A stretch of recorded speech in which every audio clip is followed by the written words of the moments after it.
ꯃꯅꯤꯄꯨꯔꯗ ꯂꯩꯔꯤꯕ ꯊꯣꯛꯂꯤꯕ ꯄꯨꯝꯅꯃꯛꯁꯦ ꯑꯩꯈꯣꯏ ꯃꯌꯥꯝꯅ ꯎꯔꯦ ꯑꯩꯈꯣꯏꯒꯤ ꯅꯣꯡꯃꯒꯤ ꯁꯨꯝ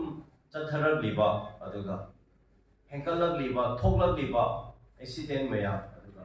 ꯐꯠꯇꯕꯒꯤ ꯃꯤ ꯐꯥꯕꯒꯤ ꯗꯤꯃꯥꯟ ꯇꯧꯕꯒꯤ ꯑꯣꯏꯗꯕ ꯄꯥꯗꯕꯒꯤ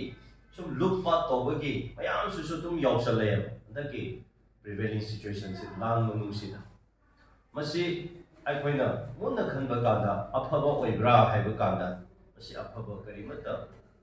ꯑꯣꯏꯗꯦꯕ ꯑꯣꯏꯔꯣꯏꯗꯕ ꯃꯁꯤ ꯑꯩꯈꯣꯏ ꯊꯥꯏꯅ ꯑꯉꯥꯡ ꯑꯣꯏꯔꯤꯉꯩꯗ ꯀꯨꯟꯗꯥ ꯍꯥꯏꯅ ꯌꯥꯝꯅ ꯃꯥꯒꯤ ꯑꯉꯝꯕ ꯇꯧꯅꯕ ꯒꯚꯔꯟꯃꯦꯟꯠ ꯐꯖꯅ ꯂꯩꯔꯝꯗꯕ ꯒꯨꯗ ꯒꯚꯔꯅꯦꯟꯁ ꯂꯩꯇꯕ ꯂꯩꯉꯥꯛ ꯐꯖꯅ ꯂꯩꯇꯕ ꯂꯣ ꯑꯦꯟ ꯑꯣꯔꯗꯔ ꯂꯩꯇꯗꯅ ꯃꯇꯝꯗ ꯅꯣꯡꯃꯩ ꯄꯥꯏꯔꯒ ꯆꯤꯡꯗ ꯈꯪꯗꯦ ꯇꯝꯗ ꯈꯪꯗꯦ ꯃꯥꯒꯤ ꯑꯉꯝꯕ ꯇꯧꯔꯒ ꯃꯤ ꯃꯌꯥꯝꯁꯤ ꯀꯤꯅꯕ ꯀꯅꯥꯁꯨ ꯑꯐꯕꯁꯨ ꯉꯥꯡꯅꯤꯡꯗꯕ ꯉꯥꯡꯒꯦ ꯍꯥꯏꯔꯁꯨ ꯀꯤꯕ ꯄꯩꯁꯥ ꯈꯔ ꯄꯥꯏꯕ ꯃꯤꯁꯨ ꯑꯗꯨꯝ ꯂꯣꯠꯄ ꯈꯔ ꯁꯤꯡꯕ ꯃꯤꯁꯨ ꯑꯗꯨꯝ ꯃꯄꯥꯟꯗ ꯂꯩꯅꯤꯡꯕꯒꯤ ꯋꯥꯈꯜꯗ ꯃꯅꯤꯄꯨꯔꯗ ꯏꯝꯐꯥꯜꯗ ꯅꯠꯇ꯭ꯔꯒ ꯑꯩꯒꯤ ꯂꯝꯗꯝꯁꯤꯗ ꯂꯩꯔꯒ ꯁꯦꯝꯒꯠꯀꯦ ꯍꯥꯏꯕ ꯋꯥꯈꯜꯁꯦ ꯗꯥꯏꯚꯔꯁ ꯇꯧꯔꯒ ꯃꯄꯥꯟꯗ ꯂꯩꯕ ꯃꯤꯁꯤꯕꯨ ꯌꯥꯝꯅ ꯑꯩꯈꯣꯏꯅ ꯑꯦꯄ꯭ꯔꯤꯁꯤꯌꯦꯠ ꯇꯧꯔꯒ ꯀꯜꯂꯛꯆꯕ ꯍꯥꯏꯇꯥꯔꯦ ꯃꯗꯨꯒꯤ ꯃꯇꯝ ꯑꯃ ꯑꯩꯈꯣꯏꯅ ꯑꯉꯥꯡ ꯑꯣꯏꯔꯤꯉꯩꯗ ꯆꯥꯎꯈꯠꯂꯛꯄ ꯄꯥꯈꯪ ꯐꯥꯔꯝꯗꯥꯏꯗ ꯃꯗꯨꯒꯤ ꯎꯈꯤꯑꯕ ꯑꯗꯨꯒ ꯋꯥꯔꯤ ꯀꯌꯥꯁꯨ ꯇꯥꯈꯤꯑꯕ ꯏꯝꯐꯥꯜꯃꯛꯇꯁꯨ ꯁꯤ ꯗꯦꯝ ꯀꯣꯂꯦꯖ ꯀꯥꯗꯒ ꯆꯠꯄꯁꯦ ꯑꯍꯤꯡꯁꯦ ꯃꯥꯅ ꯑꯄꯥꯝꯕꯁꯤꯒꯤ ꯋꯥꯔꯤ ꯈꯪꯂꯝꯒꯅꯤ ꯍꯦꯛꯇ ꯆꯠꯂꯒ ꯐꯥꯔꯒ ꯐꯨꯕꯤꯕ ꯑꯐꯕ ꯅꯨꯄꯤ ꯎꯔꯗꯤ ꯍꯦꯛꯇ ꯐꯥꯔꯒ ꯄꯨꯕ ꯁꯤꯒꯨꯝꯕ ꯃꯌꯥꯝ ꯃꯇꯝ ꯑꯃꯗ ꯊꯣꯛꯈꯤꯑꯕꯀꯣ ꯃꯇꯝ ꯃꯗꯨꯗ ꯏꯝꯐꯥꯜꯗ ꯀꯅꯥꯁꯨ ꯂꯥꯏꯔꯤꯛ ꯇꯝꯅꯤꯡꯗꯕꯒꯤ ꯅꯠꯇ꯭ꯔꯒ ꯃꯅꯤꯄꯨꯔꯗ ꯍꯥꯏꯕꯒꯤ ꯑꯣꯏꯅꯤꯡꯗꯕꯒꯤ ꯋꯥꯈꯜ ꯑꯃꯂꯣꯝꯗ ꯑꯩꯈꯣꯏꯗ ꯂꯥꯛꯈꯤꯑꯕ 1980s ꯃꯃꯥꯡꯗ ꯀꯣ ꯑꯗꯨ ꯍꯧꯖꯤꯛꯀꯤ ꯐꯤꯕꯝꯗ ꯑꯗꯨꯒꯨꯝꯕ ꯑꯃꯨꯛꯀ ꯂꯥꯛꯀꯗꯕ ꯃꯑꯣꯡꯗ ꯃꯅꯤꯄꯨꯔꯁꯦ ꯌꯥꯝꯅ ꯑꯩꯈꯣꯏꯅ ꯄꯥꯝꯗꯕ ꯃꯌꯥꯝ ꯊꯣꯔꯛꯈ꯭ꯔꯦꯕ ꯃꯁꯤ ꯑꯩꯈꯣꯏ ꯃꯨꯟꯅ ꯈꯟꯕ ꯃꯇꯝ ꯑꯣꯏꯔꯦ ꯃꯊꯧ ꯇꯥꯔꯦ ꯑꯩꯈꯣꯏꯒꯤ ꯂꯥꯏꯔꯤꯛ ꯇꯝꯕꯁꯤꯡꯅ ꯁ꯭ꯇꯨꯗꯦꯟꯠꯁꯤꯡꯅ ꯈꯟꯒꯗꯕ ꯑꯃꯗꯤ ꯑꯩꯅ ꯍꯦꯛ ꯆꯦꯂꯦꯟꯖ ꯇꯧꯋꯦ ꯑꯩ ꯉꯁꯤ ꯒꯣꯔꯃꯦꯟꯠꯀꯤ ꯁꯔꯚꯤꯁ ꯇꯧꯗꯦ ꯑꯩ ꯀꯔꯤꯃꯠꯇ ꯇꯧꯗꯦ ꯑꯗꯨꯕꯨ ꯍꯤꯡꯗꯅ ꯂꯩꯔꯤ ꯑꯩ ꯏꯃꯨꯡ ꯌꯣꯛꯈꯠꯂꯤ ꯑꯩ ꯃꯌꯥꯝꯒꯤ ꯁꯦꯕ ꯇꯧꯔꯤ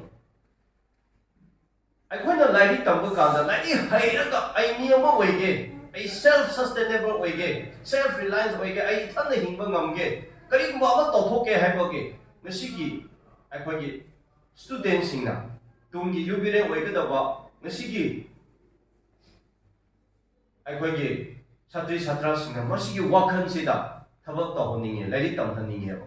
ꯑꯗꯨꯕꯨ ꯑꯌꯥꯝꯕꯅ ꯉꯁꯤ ꯂꯥꯏꯔꯤꯛ ꯇꯝꯂꯤꯕꯁꯦ ꯑꯩ ꯂꯥꯏꯔꯤꯛ ꯇꯝꯂꯒ ꯀꯔꯤꯅꯣꯃ ꯇꯧꯔꯒ ꯒꯣꯔꯃꯦꯟꯠꯀꯤ ꯁꯔꯚꯤꯁ ꯑꯃ ꯐꯪꯂꯗꯤ ꯌꯥꯔꯦ ꯑꯗꯨꯒꯤ ꯐꯪꯂꯗꯤ ꯌꯥꯔꯦ ꯍꯥꯏꯕ UPSC ꯑꯦꯛꯖꯥꯝ ꯑꯗꯨ ꯇꯧꯒꯦ ꯈꯣꯠꯀꯦ ꯗꯣꯛꯇꯔ ꯏꯟꯖꯤꯅꯤꯌꯔ ꯍꯥꯏꯕꯁꯤꯗꯤ ꯃꯤ ꯌꯥꯝꯗꯦꯕ 10% ꯌꯥꯎꯗꯦꯕ ꯊꯣꯛꯄꯗꯁꯨ ꯐꯪꯕꯗꯁꯨ ꯀꯣ ꯗ ꯔꯦꯁ ꯑꯩꯈꯣꯏ 90%ꯁꯦ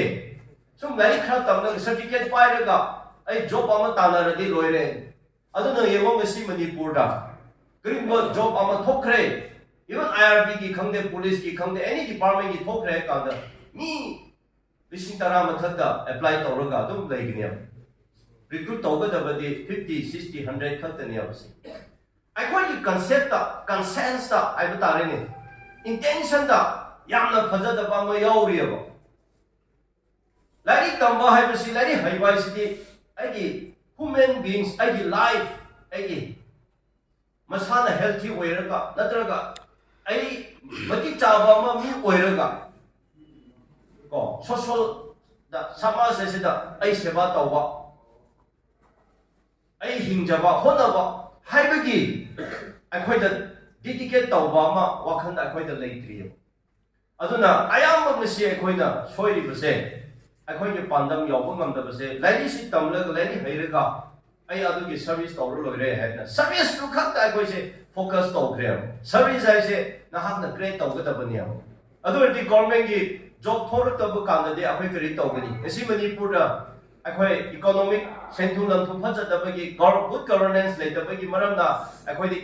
ꯏꯝꯄ꯭ꯂꯣꯌꯤꯁꯤ ꯌꯥꯝꯅ ꯂꯦꯁ ꯑꯣꯏꯌꯦꯕ ꯑꯗꯨ ꯑꯣꯏꯔꯗꯤ ꯁꯤꯒꯨꯝꯕ ꯁ꯭ꯇꯦꯠꯇ ꯂꯣꯏꯅ ꯒꯚꯔꯟꯃꯦꯟꯠꯀꯤ ꯖꯣꯕꯇ ꯏꯝꯄ꯭ꯂꯣꯌꯤꯗ ꯐꯣꯀꯁ ꯇꯧꯔ ꯂꯥꯏꯔꯤꯛ ꯇꯝꯕ ꯇꯥꯔꯗꯤ ꯃꯗꯨ ꯐꯪꯗꯕꯁꯤꯡꯗꯨꯗꯤ ꯀꯗꯥꯏꯗ ꯆꯠꯀꯅꯤ ꯍꯥꯏꯕꯁꯦ ꯑꯩꯈꯣꯏ ꯚꯥꯞ ꯇꯥꯕ ꯑꯃ ꯆꯪꯉꯦꯕ ꯑꯗꯨꯅ ꯂꯥꯏꯔꯤꯛ ꯇꯝꯕ ꯍꯥꯏꯕꯁꯤ masana masa master amo oiba any subject any field amada master oiraga mathangda na hingba ngamba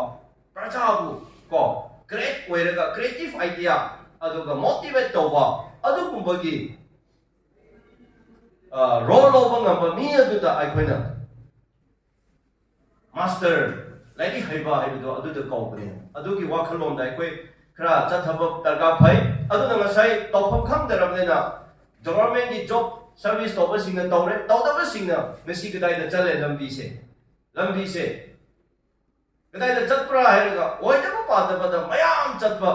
chingi mi oigera tamgi mi oigera adum leire khara na ni sada luglaga leire ko sini akhoi gi lamdam sina maramaduna aina khoi gi student singda tungi yumbire oigedaba pillar oigedaba khoi gi student singda naharong singda angang singda haining badi ngasi akhoi lairi tamliba haibase aigi destination ama aigi future gi yamna phajaba objective oma fajana leiraga madugi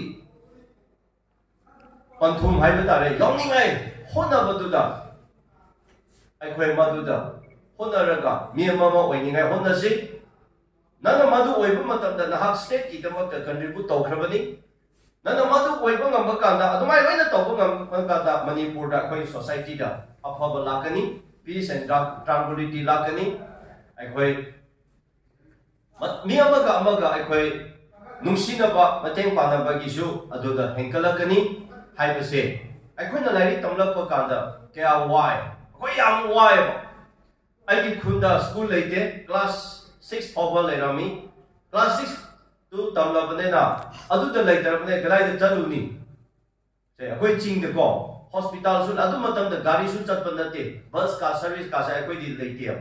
adu de di imphal da laraga ukhur da chalaga lairi tamba haibase akhoi ki tamak ya awabu oyo adu de di cheng se akhoi ki thani ki chaningai kiji kun thra se puraga insang na pi khra puraga ko kilometer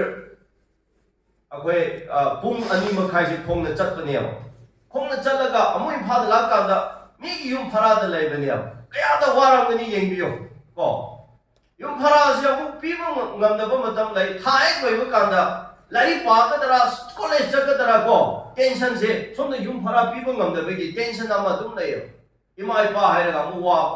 sumaina akhoi gi punsi da struggle tawre adubu ngasi aina sum yengbada magi punsi da mi oiba punsi se phajana objective leiraga honaraga lakpa mi aduna ngasi lepak nungsiba mi ne lepak kitamakta aduna khwai kanaba oirame aigi marup sing officer sing kaya college kaminara kanda moidi bike thawe yam nungai awabu khangde ko moidi paisa pairaga tum daga adum tawraga lairi leiraga coaching lauraga ngamkhiyabo adu loina success oibra oideba ngasi aigi marup sing ayamba kharadi IAS IPS officer oibisu doctor oisu dum yauri ko ayamba na lairi imung phajaba baking phajana pi mama pa na pirusu magi punsi do magi destination ama objective phajana le clear oina chatabagi maramna magi simi oiba ngamdiaba ngasi nisado lukta na laikidaba kya lere khana punsi hingbase yamma mong tadaba da hingdana leire do kwani lai ma leitaba lai high school da chalingai da college da leiringai da ikai na mi marak da thopa ngamdaba akhoi kumsina ngisi mi mamang da chatlaga akhoi na chathari ba thabak tawthari ai murup singna hoji akhoi da am ikai ba appreciate tawba mayam su leiri aduna aina khanjaba o mi wai ba ki punsi si de asayam bible leijaba duna natte honaba kanba destination magi clear objective se leiba mi aduna idea anga oiringai da idea da yamna objective clear ama oikiba leiba si tawgani haibase ai wakhanda madu honaba kanda nisagi amagi marumo pangi athemba mayamsina akhoi da chamba ngamde akhoi na madu overtake tawbu ngamkhiyeba maramdi aigi objective aigi destination do yawninga hodaba adubu aigi marup sing kaya di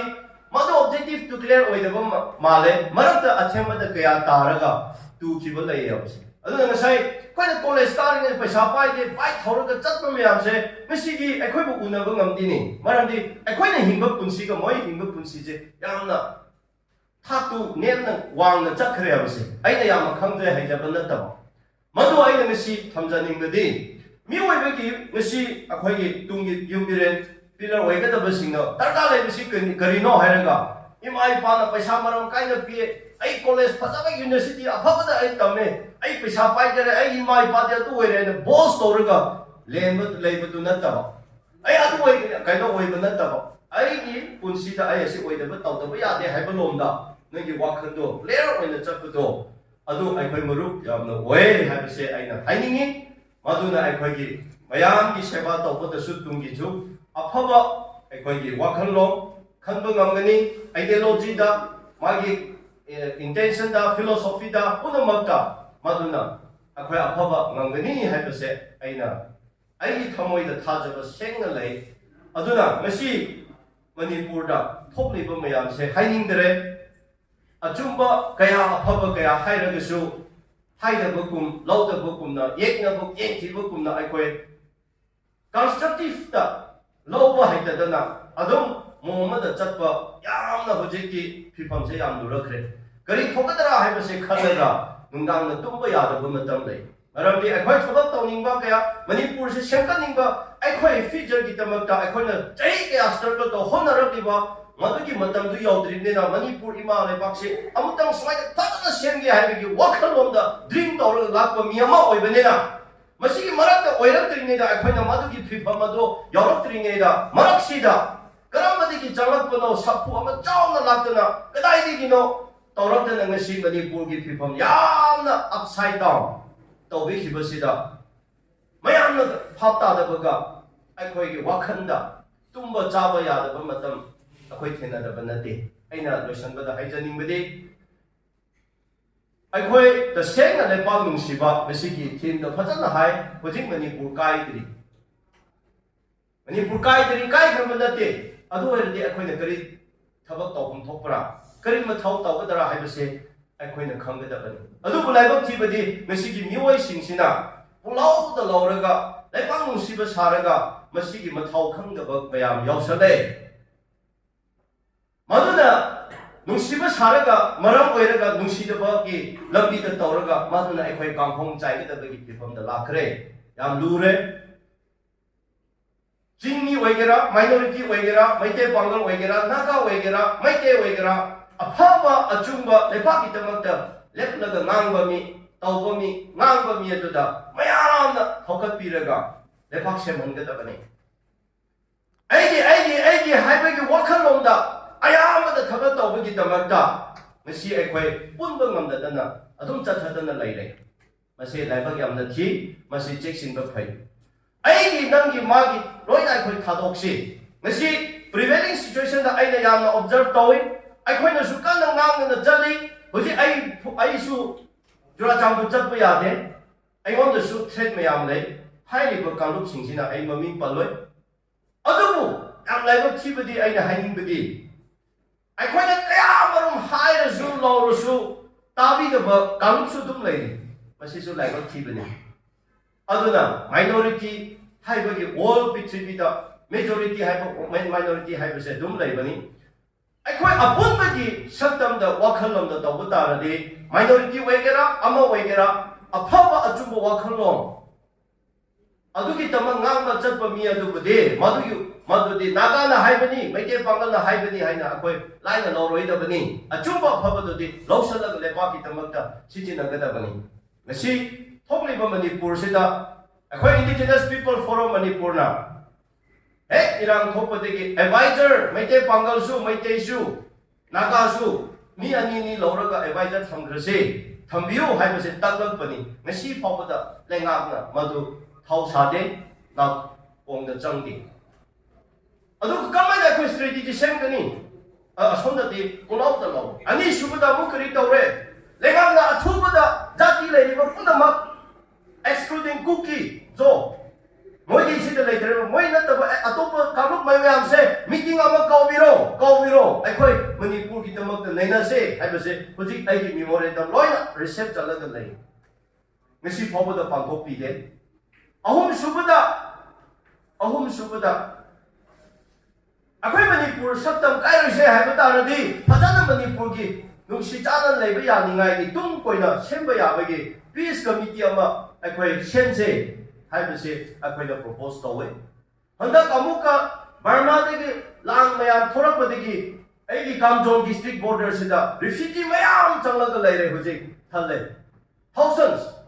nahan aina inquiry to bu ga 2500 hin lai anda hafta da mu another 3000 hin changla kre hujik se adu kana waigini asisu kutat ta aina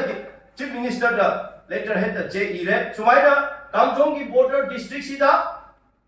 refugee mayam changla na lai re masi phana government athuba de yengsan biraga biometric tawraga masi thaba paikhabiyo haina hai masi phobada thabak tu lokhate sini manipur da masi tawri base sonda na lebak nungsi ba sagani akhoina hai wa ma phau masi phau lo de adu di kamai na nungsi na se kamai na kai re se haina hai ga da bano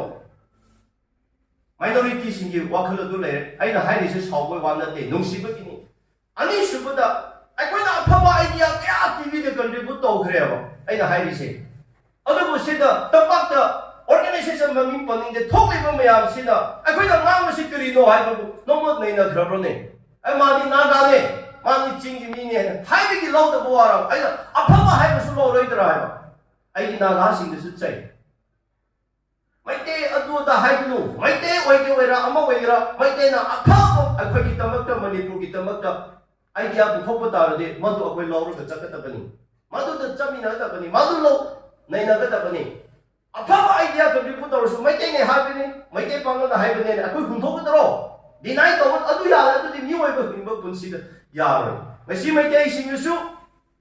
naga oi ge ra ma oi naga na aphaba idea bi ba ta de ma si akhoi gi tamak ni ne lo ga da bani adu bu ngai si torok ni ba phipam si da wa ro ba gi na te le ba kan se hai bani ai organization paning de ai gi ma gi mai gi mathang ma khoi ta da tum sem la ga maming masing nai da thora khre ba akhoi na tori ba akhoi na sitin na ro ba ngasi gi matam da kana na ngang na di phagni hai gi strategy khra sem se ngasi gi matam na mai te pangal na ngang na di naga si na ngang na di ai ta ma koi jai ka na jai hai chi khang de ba akhoi da dinai to thora ga mani na muin thora ga mamang da moi khak da lo ro chal ga ngasi di manipur kai ga adu to re wa re lang tok de re pulau da lo akhoi kri hai du ni ai gi to pum tho bu mayam tho ira ho ba de gi noi da khang ni youtube da chango from the very beginning ai front da thok la ga ngang na khoi to na to chal le na ngasi ai na ga we re so ai nang se hai ai ngon da thek mayam le re na lai ga lai su akhoi tung gi future gi le ba si sem da ba ya de na ai to tho la ga chal le na adu bu ngasi akhoi na chali ba gi mai do akhoi gi chali ba akhoi ka tholi bu bu si da acknowledgement to bi bro government na kari gi na akhoi na hai ba mayam se yen da ba de na tum lo ri si kri no ngasi pho ba da wari saning da si kri no ngasi pho ba da akhoi na idea pi ba mayam se thabo ina pamthok da si kri no masi se so mayam da khan bi ro akhoi masi gi system da masi gi style da mong da chat thaba ta ra di akhoi shwai ya ro madro maduna ai loisalage aina hanging ba point gi aduni aduna maite pangal waigera naga waigera anybody waigera aphaba contribute to ba idea mi we adu khalaga akhoi lepak ki leader we han che madu matam da akhoi na aphaba achumba leader khan ba hai graba masak kham graba madu da thokak ba hai ba ta ra de kado mai da manipur kai ro ya ingna chingna nusi ta na le gni ngasi puna ma tholi ba ngarang viral ama chale hoi chinau me de bangal male jora jambu chapada gari da sticker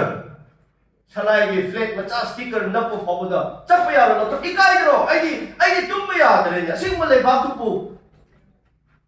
terrorist extremist ki head male ba wai re krina paper ma cha du na kri to ro ge adu re di akhoi gari mayam da tum chidi nung siba gi thele na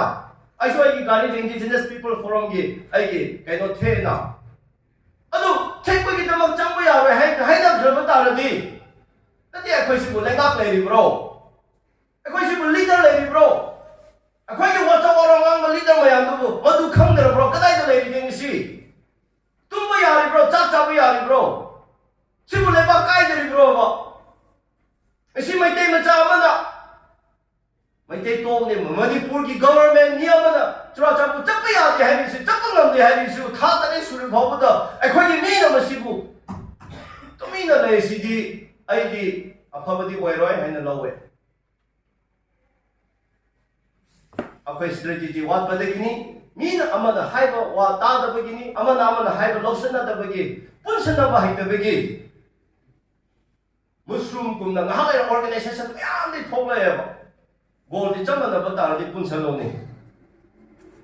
I call your organization, I do the city in a roni. Go. I know how this is a total penalty. Kara, Monta, the Karaori, the city toy. Was it around Chumbung that quite down from the job, who be there, I don't know. Ah, go Saba, quite Madu, you know. Green or no my pipe come Puka Laraga. Around covered up, around newspaper, the Miyamaki then Tore, which had the month of Wiki. I don't want nothing in Sri Lanka. I couldn't sing that. Otherwise, how can we protect? How can we defend to other people? Masi muna kanse, ang lepak se loira bani. Masi